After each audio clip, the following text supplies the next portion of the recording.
क्या बात है। अब इस कहानी में एक नया जबरदस्त ट्विस्ट आने वाला है।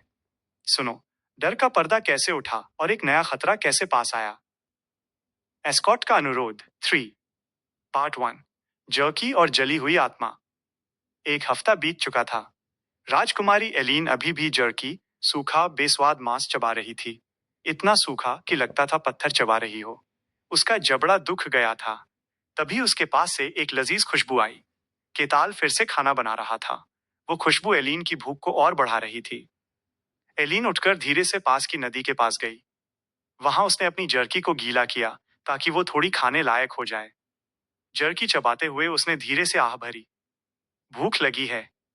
उसे बहुत तकलीफ हो रही थी। वो अभी पूरी तरह से बड़ी नहीं हुई थी और इतना मुश्किल सफर उसके लिए बहुत ज्यादा था। पर वो हार नहीं मान सकती थी, क्योंकि उसका वफादार हारून उसके लिए और भी ज्यादा तकलीफ सह रहा था। एलीन ने सोचा, हारून को मुझसे ज्यादा तकलीफ हो रही है। मैं तो इसकी मास्टर हूं, मैं कैसे शिकायत कर सकती हूँ। जब वो वापस आई तो उसने धीमी आवाजें सुनी। हारून, ओह, क्या तुम ऐसे पकाते हो? किताल, ये ठीक है। हारून, हाँ, ये ज्यादा अच्छा है, खासकर जब चीजें नाप ना सको। एलीन चौंक कर, ये आवाजें इतनी शांत क्यों हैं? जैसे कोई पुराने दोस्त बात कर रहे हों। उसने झांक कर देखा, और वहां हारून किताल के बिल्कुल बगल में बैठा मजे से खाना खा रहा था। एलीन दुखी होकर हारून, हारून हड़बड़ाकर, ओ नहीं, प्रिंसेस, ये ये गलत फहमी है। हारून झट से किताल से दूर खड़ा हो गया। एलीन आंखों में शिकायत, गलत फहमी? तुम इतनी सेहतमंद क्यों लग रहे थे? इसीलिए तुम अकेले छिपकर बारबेरियन का खाना खा रहे थे? क्या वो लजीज था? मुझे भी इसीलिए वो खुशबू आ रही थी। हारून सफाई देते हुए, नहीं, ऐसा नहीं है, बस सही मौका नहीं मिला। एलीन क्रोध से, सही मौका? क्या सही मौका ये बताने का कि मैं और बारबेरियन अब दोस्त बन गए हैं? तभी केताल बीच में आया। केताल, शांत हो जाइए। आपने खाना क्यों नहीं खाया? क्या इसीलिए क्योंकि आपको मुझ पर भरोसा नहीं था? ये सच है ना? और आपकी सारी एहतियात भी इसीलिए थी। एलिन को अचानक एहसास हुआ। उसने तो सीधे सीधे केताल पर अविश्वास जाहिर कर दिया था। एलिन हिचकिचाते हुए, न, नहीं, ऐसा नहीं है। केताल, कोई बात नहीं। भरोसा बनाना आसान नहीं होता। पार्ट 2, बारबेरियन का सफेद झूठ। केताल ने सोचा, अब इसे ठीक करने का वक्त आ गया है। केताल गंभीरता से, मैं साफ कर देना चाहता हूं, मैं बारबेरियन नहीं हूं। एलिन ने फिर भी विश्वास नहीं किया। केताल, मैं बारबेरियन के बच्चे के रूप में पैदा हुआ था, लेकिन बारबेरियन के रूप में पला बढ़ा नहीं। एलिन की आंखें अब बड़ी हो गईं। यह बात नई थी। केताल, मेरे पैदा होने के एक हफ्ते बाद मेरा कबीला खत्म हो गया। एक अकेले एडवेंचरर ने मुझे रोते हुए पाया और उसने मुझे पाला पोसा। उसने मुझे सभ्य, सिविलाइज्ड इंसान बनाया। जबकि केताल के सारे शब्द एक सफेद झूठ थे। केताल, लेकिन वो एडवेंचरर भी सफर पर निकला और मर गया। मुझे अकेले बड़ा होना पड़ा। समस्या ये थी कि हर कोई मुझे बारबेरियन ही मानता था। कोई मुझ पर भरोसा नहीं करता था।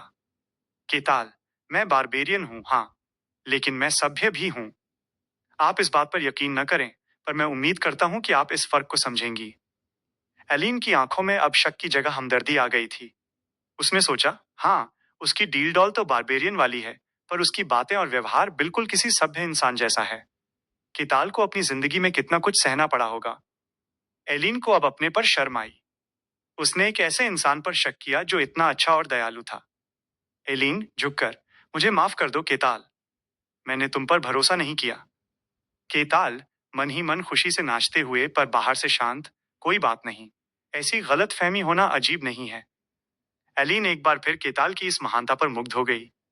एलीन, तो अब से मैं पूरी तरह से तुम पर भरोसा करूंगी। हारून ने राहत की सांस ली। वो प्रिंसेस की नाराजगी से बच गया था। और उस रात एलीन ने पहली बार अपने राज्य से निकलने के बाद पेट भर के स्वादिष्ट खाना खाया और सुकून की नींद सोई। पार्ट 3, टावर मास्टर का आगमन। अब उनका सफर बहुत आसान हो गया था। एलीन केताल की अच्छाई को स्वीकार करके उसके पास बैठकर उसे खाना बनाते देखती थी। एलीन, वाह, ये कितना मजेदार है। तुमने ये सब खुद से सीखा? केताल संतुष्टि से, हाँ, सरवाइव करने के लिए बहुत सारी कोशिशें करनी पड़ी। ये वो नजदीकी थी जो केताल चाहता था, एम्प्लॉयर और एस्कॉर्ट के बीच का ट्रस्ट। लेकिन जहां वो सब हो रहा था, वहां से दूर जंगल में एक आदमी उन्हें देख रहा था। वो आदमी कोई साधारण व्यक्ति नहीं था। वो था मैजिक टावर का मास्टर, एक अमर लिच। लिच। वो अपनी पहचान छिपाकर यहाँ केताल को खुद देखने आया था। टावर मास्टर मन ही मन, कैन केन ने जो कहा वो सच लगता है। एक बारबेरियन जो खाना बनाना जानता है, जो इतनी आसानी से सभ्य लोगों का भरोसा जीत लेता है। एक व्हाइट स्नो प्लेन्स का बारबेरियन जो बात करना जानता है। टावर मास्टर आश्चर्य से, क्या चल रहा है? जादूगर की उत्सुकता जाग उठी। वो और नजदीक जाना चाहता था। तभी केताल अचानक खड़ा हो गया। एलीन चौंक गई। केताल मंजी हुई आवाज में, यहां कोई है? एलीन, क्या? केताल, तुम यहीं रुको, मैं अभी आता हूं। और उसके शब्द खत्म होने से पहले केताल का शरीर गायब हो गया। टावर मास्टर, जो उनसे 1 किलोमीटर दूर था, की आंखें फैल गईं। टावर मास्टर मन ही मन, क्या वो मुझे देख रहा है? टावर मास्टर ने अपने सेंस को फैलाया। उसे पता चला कि केताल ठीक उसके सामने खड़ा था। टावर मास्टर ने तुरंत अपना हाथ हिलाया। फटाक। जंगल फट गया और केताल सीधे टावर मास्टर के सामने आकर खड़ा हो गया। दो अजूबों का आमना सामना होने वाला था।